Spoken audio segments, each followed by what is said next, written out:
Okay, now today we will talk about one of the most exciting topics in cardiovascular care, and that is ECG and arrhythmia recognition. Now, let me just introduce you. Let me let you know that. Now, I would like to let you know that in this course we will only cover the basic ECG. More details and more complicated rhythms, as well as the management, will be covered in critical care. So again, we will cover the basic rhythm. You are required to identify, recognize the dysrhythmia, and know the basic treatment for each of these rhythms. That's for the purpose of this course. Quick anatomy and physiology. This is the heart with the 4 chambers and the septum, and this is what we call the conduction system. So the conduction system consists of the SA node, which, as you see, it is located in the wall of the right atrium.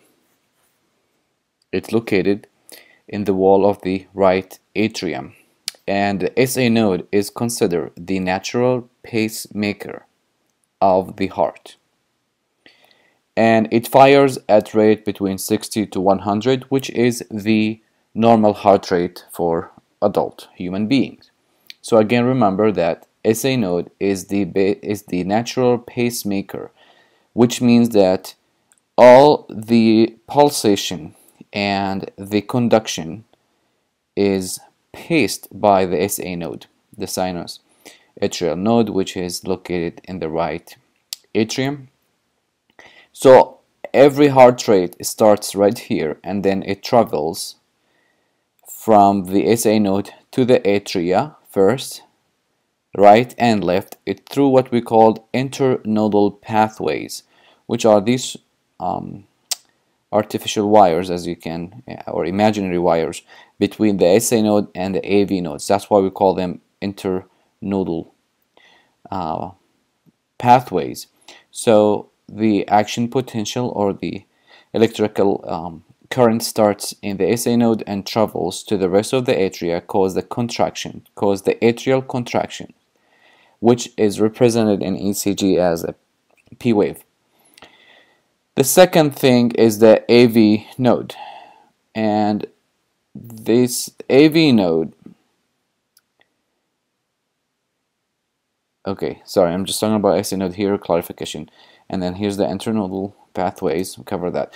Now the AV node, it's extremely important to remember that the major function of AV node is to slow down the SA firing if it's faster than normal.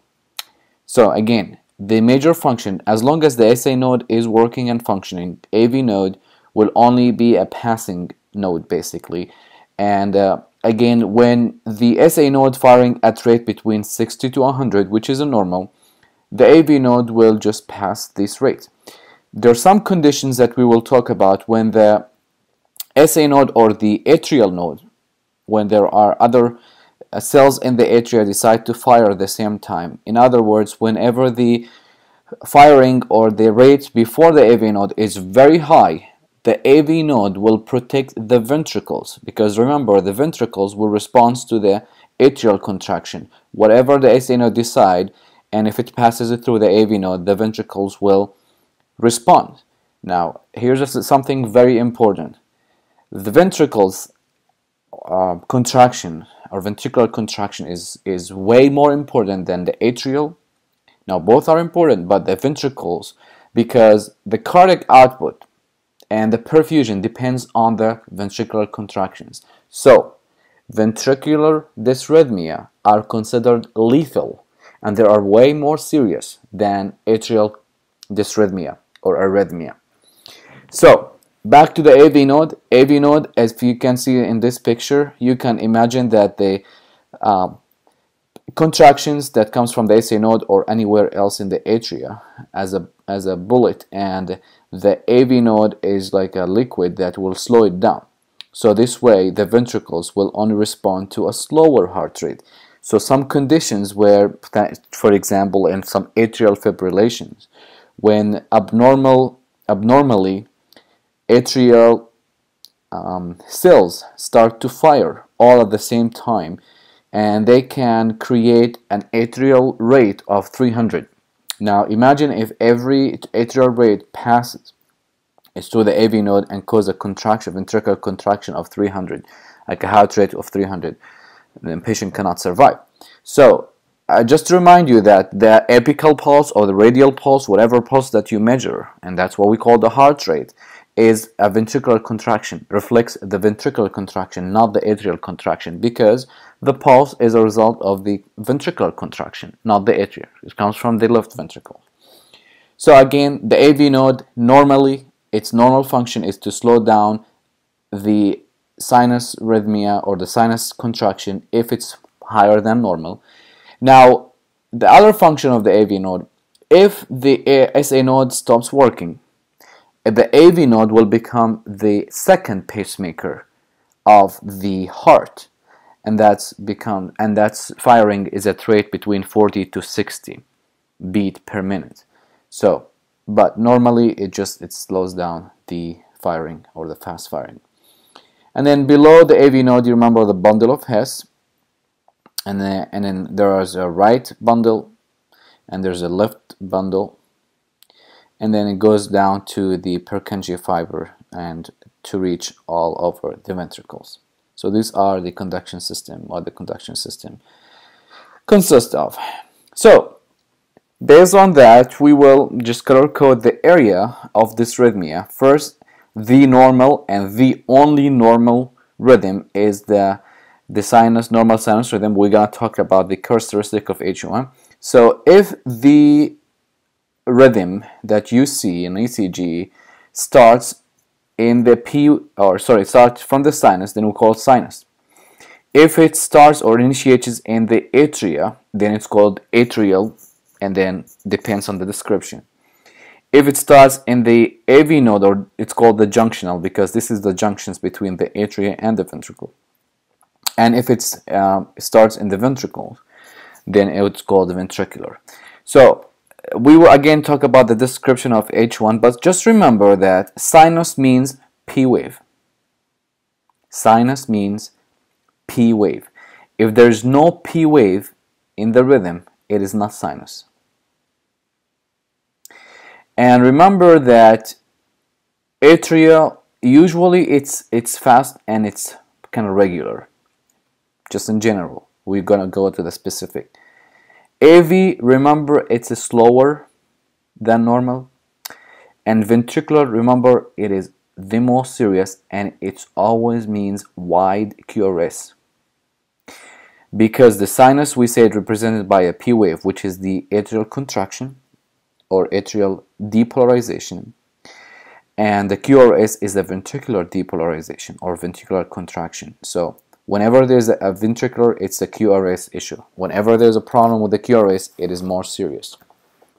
So this is just an overview of the conduction system. Now, the dysrhythmia that we will cover, starting with the sinus dysrhythmia, again, I'm just going to go over one by one.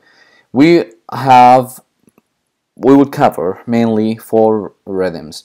The first one is the normal sinus rhythm, which is the only healthy, the only normal rhythm. Sinus bradycardia, sinus tachycardia, and sinus arrhythmia.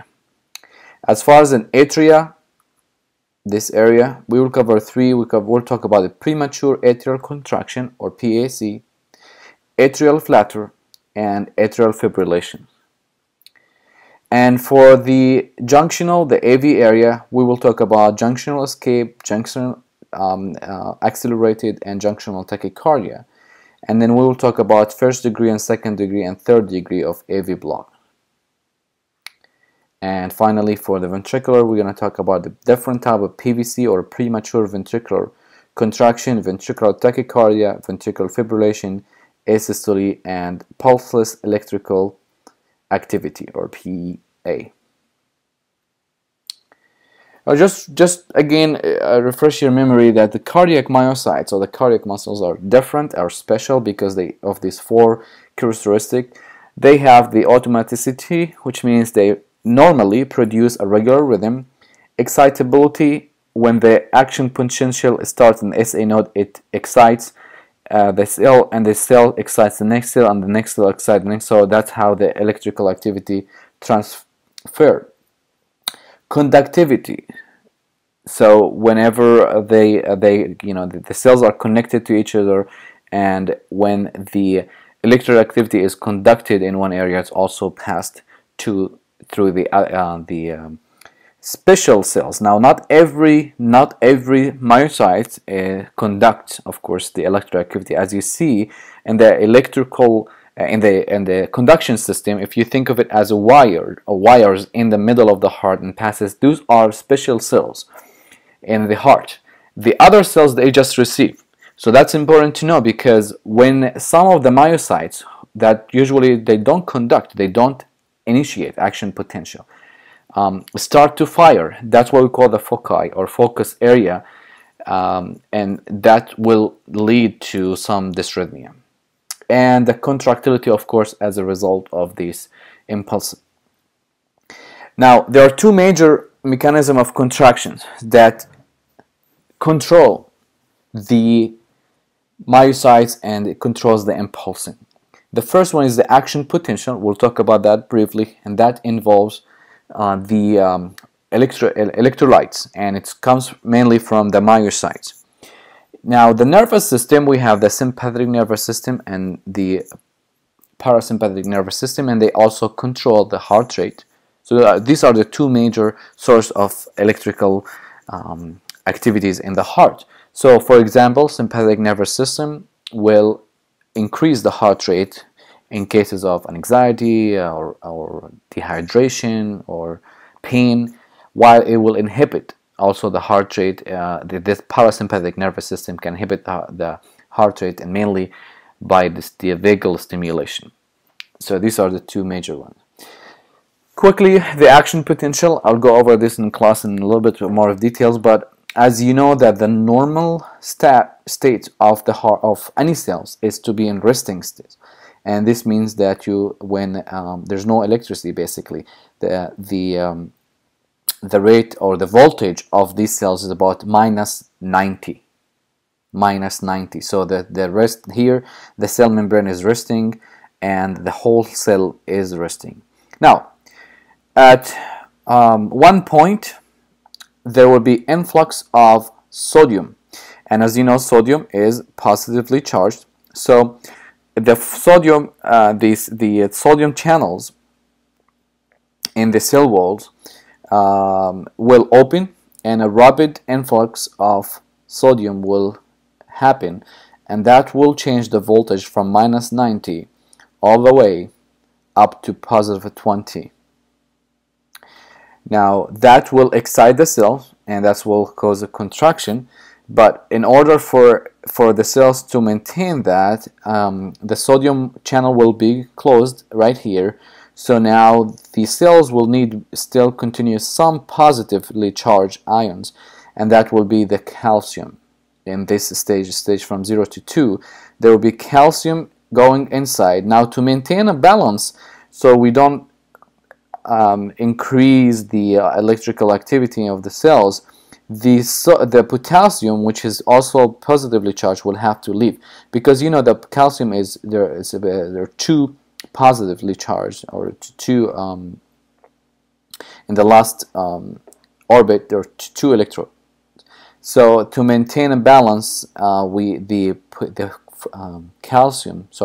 potassium will have to leave the cell. So, but so after some times, the channels of both calcium and potassium will close, and now the cell will start to go back to its normal status, which is the negative 90s, to the resting potential, and then the whole cycle starts again. What I want you to take from this figure is that to see that how calcium is important and how potassium is important, the action potential, and sodium, of course, because later when we talk about medication, when we say calcium channel blockers, you will notice, or you should remember that, okay, when I block the calcium channels, I see I make the excitement rate longer. So this, for example, that's why I give a calcium channel blockers for a patient with atrial fibrillation, for example, and so on. And again, here's the effectiveness or the effects of sympathetic nervous system make the heart rate fast, while the parasympathetic makes it slow. Now, let's talk about the basic beat or the basic heartbeat and see what it represents and how that is represented in on the ECG. We have the P wave and we have the PR segments, which is the segments that follow the P, and we have the PR intervals, which the interval from the beginning of the B to the beginning of the QRS. We have the QRS complex, which represent the ventricular contraction or depolarization, and we're going to talk about the Q wave. And then we have the ST segments, which is the segments from the beginning of the S to the beginning of the T, and then we have the T wave, and then we also have the measurement of the QT interval, which is the beginning of the Q to the end of the T, which represent the whole ventricular cycle: ventricular depolarization or contraction and ventricular repolarization or resting. Sometimes there will be a U wave. We'll talk about that too. So the P always represents atrial depolarization or atrial contraction. So every time you see a P, a clear P, that means it is sinus. Now, sinus doesn't mean normal because it has to be sinus normal rhythm to say this is normal. It could be sinus tachycardia, sinus bradycardia, but at least it started in the P or in the sinus area. Then we have the PR interval. Then we have the QRS. The QRS is the actual ventricular contraction or ventricular depolarization. This is the major. This is the most important. This is what represents normal ventricular contraction. This is what represents that the ventricles are contracting. The ventricles sending the blood out to wherever it should go. So a normal QRS is very important. Abnormal QRS is a very serious dysrhythmia. And then we have the ST, and then we have the QT, and we have again the T represent the ventricular resting or ventricular repolarization. Again, you have to know the normal shape of everyone and what everyone represent. Now U wave in some patient it shows, and it is usually, I mean, it's not significant, but it's caused by electrical or electrolytes imbalances, and usually the potassium. We're going to talk about every one of them, but again, P represent atrial depolarization or contraction, the QRS represent the ventricular depolarization or contraction, and the T wave represent the ventricular repolarization or ventricular resting. Okay, P wave. P wave usually it's or always should be normally the first wave in any heartbeat on ECG paper.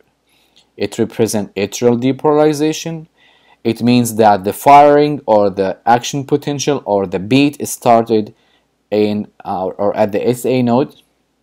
Now, normal duration of the P wave, it's between 0.08 to 0.12 second.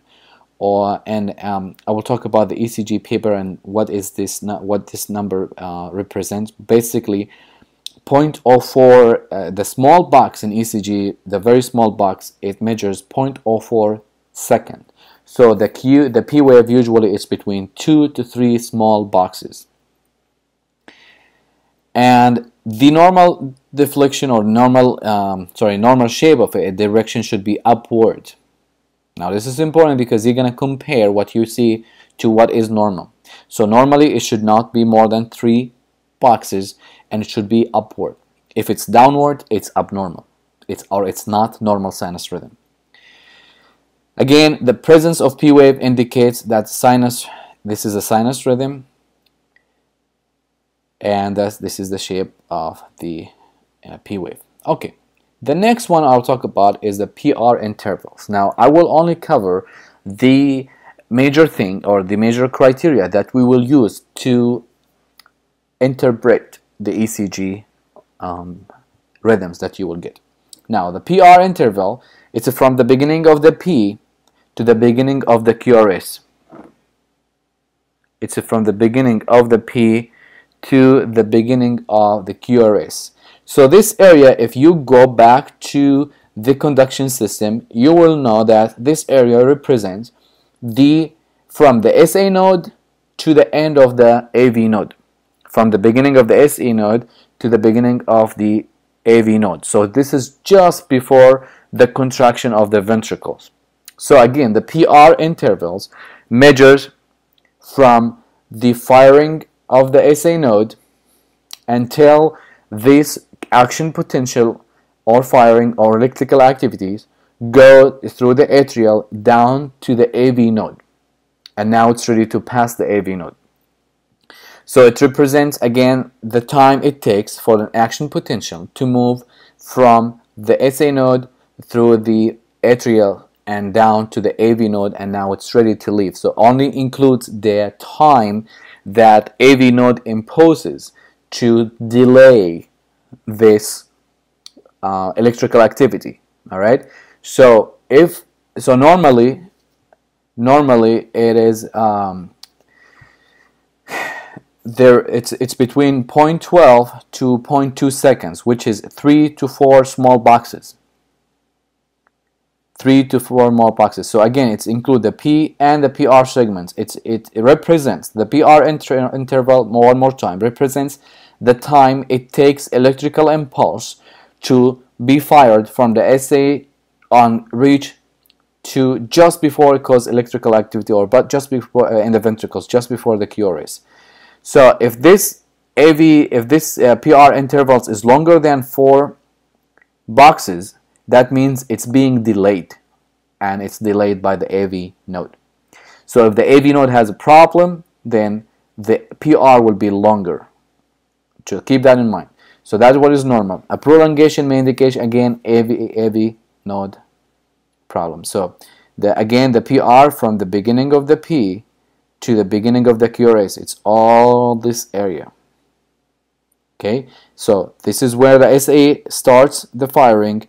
It goes through the atria contract, and then it goes through the AV. So here's where the AV, and the AV, remember the AV has no electrical, it's a neutral electrically wise, there is no firing. As long as the SA is firing, the AV will stay silent and just take the impulses that comes from the SA and pass it to the ventricles. So this is where the AV, this is the time it's delayed. But when we measure from the beginning of the P to the beginning of the QRS, and this shouldn't be more than 3 to 4 boxes. Okay.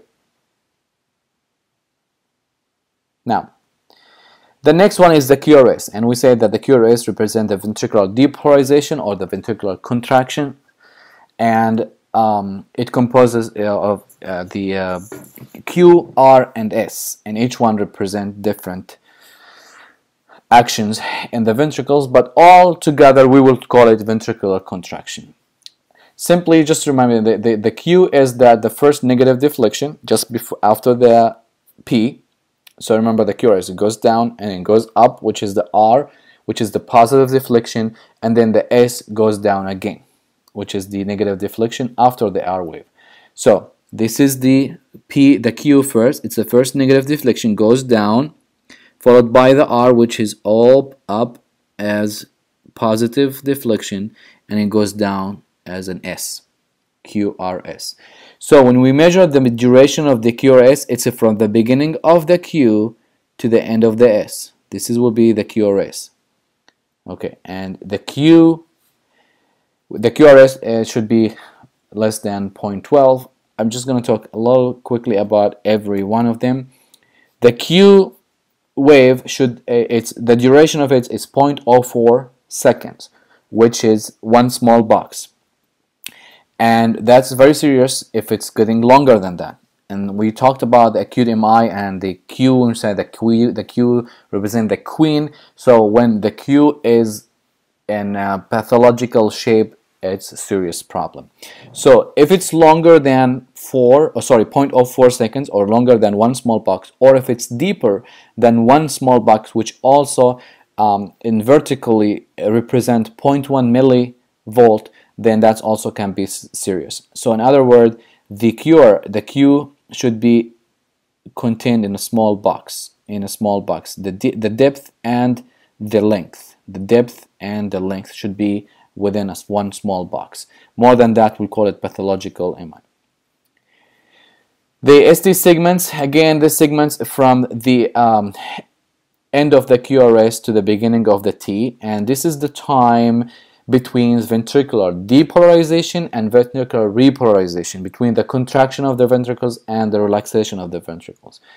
And this is what we call reference to the J point. And this normally should be, again, no electrical activity, just like AV, just like the AV node time. It should be straight line, no depression and no elevation. So this is the normal ST, again, should be just a straight line and then the resting of the ventricles.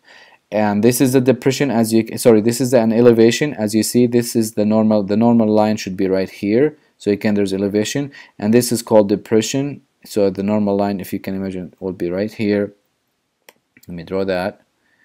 Okay, so the normal, will be the normal line. So this is above the isoelectric line, and this will be the isoelectric line right here. So you can see there's a depression and there's an elevation. ST elevation and depression depends on how much is elevated, can be also serious. We'll talk about, again, remind you of the ST elevation in MI and what it indicates. The last one in the in the ventricular contraction is the T wave. T wave represents the resting time or the repolarization or relaxation of the ventricles, and it follows always the QRS. It should be upward, as you see. This is a normal T wave. All right. It follows also always the shape of the P wave. And if it's not upwards, it's abnormal. So remember, for example, when we talk about cardiac ischemia, when the T wave is inverted, we call this cardiac ischemia. So normally it should be upward and follow the QRS. Okay, the QT interval, basically, this is the time from the beginning of the Q to the end of the T. And altogether, it's a QRST, represent a ventricular cycle of contraction and relaxation. And again, this is important because it has to do with ventricles. So when it's longer, it's serious, and it can put the patient at high risk for some lethal dysrhythmia like torsadi. The prolongation of a QT wave can be very serious. This is what we talked about in sudden cardiac death. This can put the patient at high risk for sudden cardiac death as a result of the serious lethal ventricular dysrhythmia like dorsades. And this is a type of ventricular fibrillation that we will talk about later. So again, the QT it is from the beginning of the Q to the end of the T. This is it, and it should not be more than 10 to 11 small boxes, which is 0.4 to 0.44. Anything more than that can be serious. The U wave, again, this is it's usually not significant, and it is usually had to do with hypokalemia. Okay. All right, let's talk about the waves. Again, here's a summary. Again, P wave, atrial depolarization, it should be upwards, and otherwise it's abnormal. Abnormal P wave could be no P wave, or inverted P wave, or an abnormal shape of T wave. Anything that is not upward and round P wave is not normal. The Q, we said it's initial ventricular depolarization. It should not be longer or wider than one small box, otherwise it may indicate an MI.